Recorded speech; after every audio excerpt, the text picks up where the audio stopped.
Saugumas reiškiasi, jo saugumo ypatybės yra šiek tiek kitokios. Jeigu palyginsim su benzinu, stovi benzininis automobilis ir stovi vandenilio pagrindo automobilis.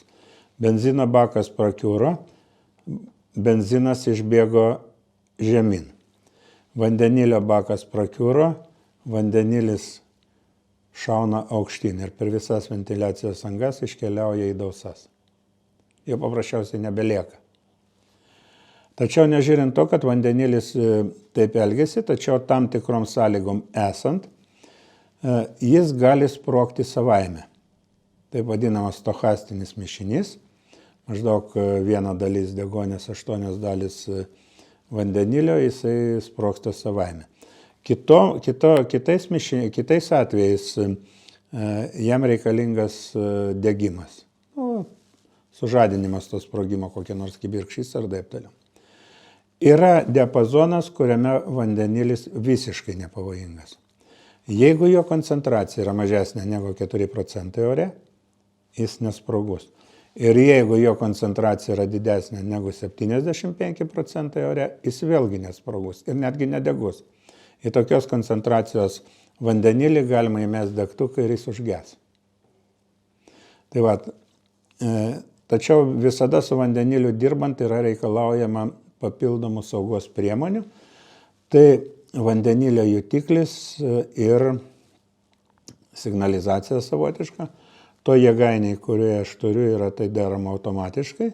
Jeigu atsiranda vandenilio nuotėkis, viskas vožtuvas užsidaro, vandenilis nebepatenka niekur į aplinką ir tokiu būdu apsauga. Na, dabar reiškiasi darant bandymus su vandeniliu laboratorijose irgi yra 2 papildomi reikalavimai.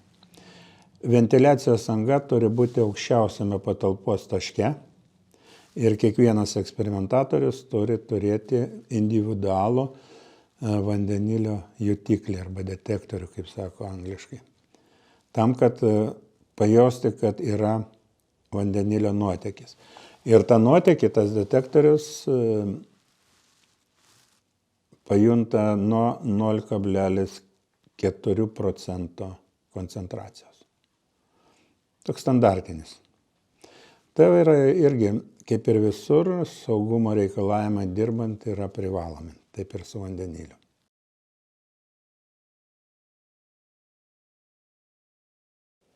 Jeigu avarija tokia būtų sudėtinga, kad pramuštų balioną ir tas balionas, reiškiasi, išleistų vandenilį, taip yra, bet vėlgi turi susidaryti tam tikros sąlygos. Arba stochastinis santykis, arba papildoma kokia nors kibirkštys. Kibirkštys, aišku, avarijos atveju būtų, tai degantis laidai ar dar kas nors ir sprogimo tikimybė yra. Aš netgi kažkur turiu nuotraukų, kaip tai įvyksta.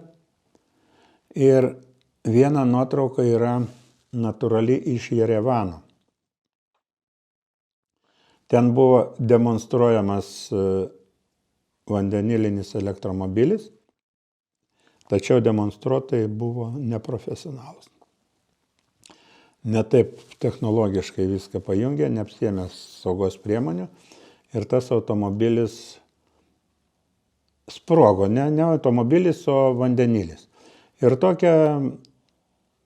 tas sprogimas buvo toks koncentruotas, kumuliatyvus, toks ugnies fakelas į viršų pakilo, taip pat reiškiasi, jisai sudegė ir viskas tom ir pasibaigė.